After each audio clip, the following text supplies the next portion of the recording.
I want to tell you something about motivation that has occurred, inspiration actually, that has occurred to me too many times for me to deny it. And I want to share with you. I just got my 100,000 YouTube Play Award for 100,000 subscribers. But have you ever been depressed, void of all inspiration? You're burned out, you're tired, you're just going through the motions. And this goes on, I don't know how long, days, weeks, some people months. I've gone through depression. And when you're driving down the street in your car and you see the same stores and shopping plazas and the same streets and it's raining outside, you just literally aren't even excited about anything. And you can't, when you're going through it, it's so real to you that you're manifesting it at the same time, yet it's coming from a place behind your conscious mind, right?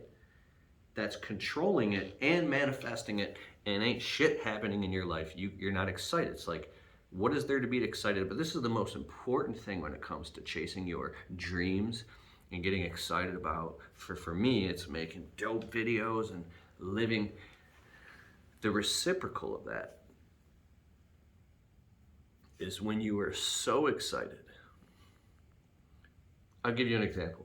A few years ago, we went to Logan Paul's house in California for like 4 days. We're at his house. And we went there to make videos and other stuff, and we're in his backyard. And my friend Blake was with me. Blake's a YouTuber, a very successful young guy. So we went back to our hotel, and we're in the hotel. Blake is so excited because we just left Logan Paul's house, but he's excited about one specific thing. I'm like, dude, tell me what's going on. He's like, dude, it was amazing, amazing. I'm like, what? He's like, dude, we're at Logan Paul's house and we manifested all this. But okay, Logan Paul's got like a videographer and he's got an editor. He's doing it. He's like he's one of the most famous guys in the world. He's like, in Logan Paul's backyard, there was this like string with like a dog toy on it, and you could like, throw it and it would ride along the string and then ride back. But Blake said when they were filming in the backyard, he noticed that there was this dog toy on a string and it was just sitting there. That's all it was. It was just an object in a backyard. But Logan came along, listen to me here, Logan came along when he was videotaping, and then all of a sudden he made that object part of his creative vision of the video, and he's like, and he picked it up and he was talking about it and he was talking all about it and he was so excited, and they're filming it, and all of a sudden the dog toy became this whole thing and the whole part of the video, and you were like totally, he was animated and you were inspired by it, and then it was this whole part episodic event, and then he put it down and went off to the next thing and was filming, right?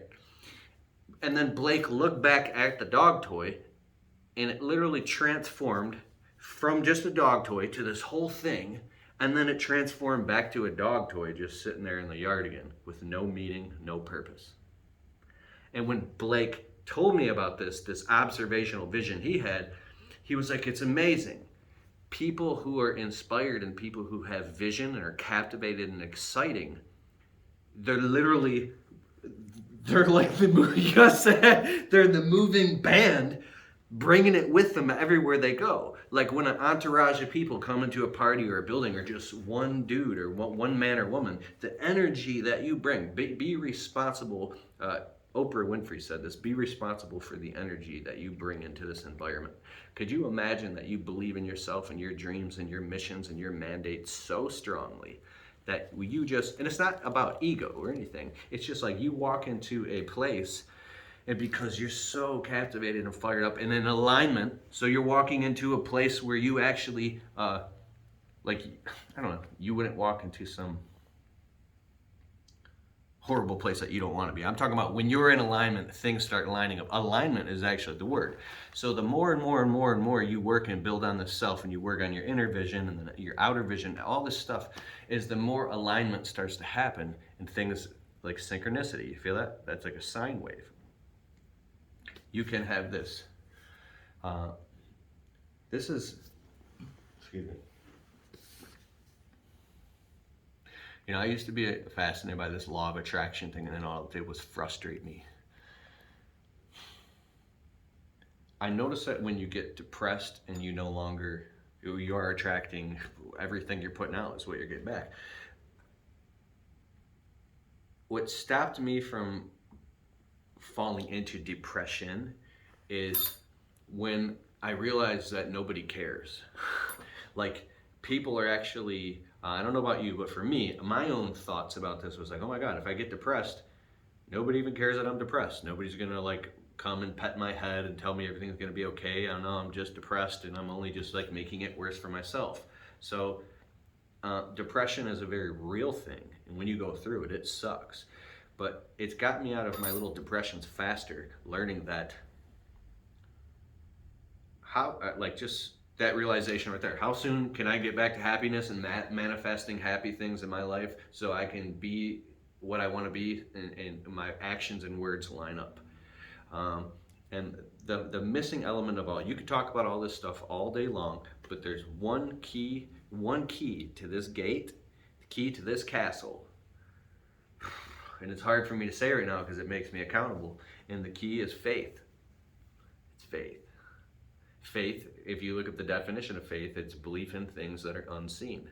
The most successful people of all, if you take a pyramid, the most successful, the Walt Disneys of the world, I mean, is the highest thing of all, is imagination and creativity. Can you live off imagination and also have a logical, practical, stable life where you do practical things? Like, if you're just stuck in imagination, you might have a mental problem. You have to take the physical practicalities of the world and everything in between, but you have to make sure that sandwich that you make, that top layer is imagination. And Einstein said imagination is more important than intelligence. And I'll tell you one thing, for me, I didn't get this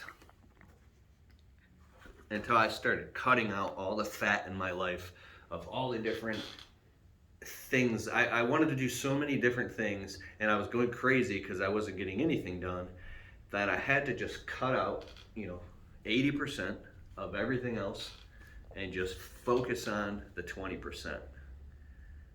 And it was a hard transitional process. But when you go through that hard transition where it squeezes you through the cracks, it's like you suffer because now you're buckling down and committing to something. It's a long, hard tunnel, but there's an eye, like there's a light at the end of the tunnel, and you have these checkpoints, as my friend Hatch calls it. You have these moments where you have these successes, where you hit a light of the end of the tunnel, and now you get like rewarded. It could be a feeling, a relationship, it could be a marriage. You finally sign the papers to get your first house, maybe you launch your business, or you hit a milestone in something, or your health, you have great health, or your faith is restored. Maybe, but when you have these actual milestones, they're pure proof to you that what you're doing and been dreaming and living and acting on is a real thing. So I used to get so pissed off. I would be like, don't tell me that my dreams aren't real. My dreams are real. But other people, as they say, a prophet is welcome everywhere except for his own hometown, right? Except for his own village. People that know you very well are going to take your gifts and callings and your talents for granted, and they just look at you as like, they might even talk down to you, right? So you have to be very careful with whose advice you take and what you listen to, and stay the hell away from negative people. You might have negative people in your own family or close friends that cut you down. You gotta just communicate with them less, period.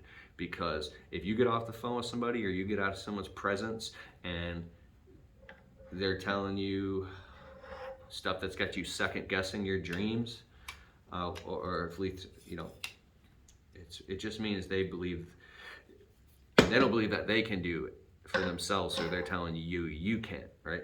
And then another thing I learned is that, dude, this is your prime. Anytime can be your prime, but if somebody has passed up all their opportunities and they never took any action in their lives, and now they're looking at you saying that you can't, like, everybody should have a season where they get 100% amped up and excited about their dreams. And staying excited. That's where I'm at right now. I think life is so much more better and so much more fun when you mix in, because life is hard, right? But when you mix in doing the things that make you happy, everything else goes smoother, right? If you just do shit you hate all the time and you never do things that you love, and what you love doesn't have to make you money per se, right? But that's all I wanted to say, man. I'm done. There. There. I watched this Dr. Joe Dispenza video. I listened. I'm going again. I went on a Dr. Joe Dispenza binge, and he talks about, you can listen to his books on audible.com, and I listened to all his books, and they just blew my mind and transformed my life. He talked about like everything you think and feel and talk about and picture in your mind is forming neural networks that the robot of your body and your life is now reacting to and building beliefs on. If you get into the biology belief and you break all that shit apart, you can actually realize, oh my God, I've been thinking this thought because it's just bad programming, and then I've developed beliefs around it and stable datums, and now this thing has become a whole thing that every time like I'm signaled, triggered in my environment, I just go down this path. I'm smoking cigarettes, I'm talking stupid to myself, I'm staying up all night scrolling on YouTube when I shouldn't be. Like, I'm not chasing my dreams. Like, how do you break the cycle and break the habit? You can stand on the shoulders of giants. I'm listening to a book right now called Atomic Habits by James Clear. He talks about, like, there was a guy who was tremendously overweight, and he said, I'm just going to go to the gym. It's on my way to work every day for only 5 minutes. I'm only allowed to be in the gym for 5 minutes. Goes in the gym, works out 5 minutes, leaves. But he did it repetitiously over and over and over, and he started to say, you know, if I'm here in the gym anyways, I might as well stay a little bit longer. I might as well stay a little longer. And then 2 years later, he lost like 120 pounds or something. It's like, do one push-up, or like things like that. Set the bar ridiculously low, and then build repetition into the habit, so it's so easy, and little by little it becomes a habit. And then what you can do, there's a quote I said that goes along with that, that's a lot more conceptual, and it's, the moment you start to become successful is the moment you realize you're getting sick of your own bullshit. When you get sick of your own bullshit, that's when you start holding yourself accountable. And Steven Spielberg, there's a documentary. People reported that when they worked with him, they were like, Steven was possessed. He was like, Steven Spielberg was like a guy who worked for Steven Spielberg. Could you imagine having that much self-discipline and focus and being that motivated that people have to remind you to eat because you are so on fire? My friend Chris Taylor sells $7 million a year in real estate. He goes, you got to set yourself on fire. We're waiting for something to come along and set us on fire. For me, it was God. For me, when I get depressed, I dropped on my knees and I beg the Holy Spirit, please send something or someone into my life to set me on fire again. What do I got to do? How do I repent? How do I get closer to you so I can be inspired? Because I can't live uninspired. I can't stand it. And for me, it's God gives that to me. I believe that 100%. But being set on fire and ignited with inspiration. That's what I'm talking about. So get to that place. And if you're stuck, you can jump up and down and shout and start manufacturing this thing, because the power plant doesn't have energy, it generates it. I got that from Brendan Burchard. All right, later. That's all.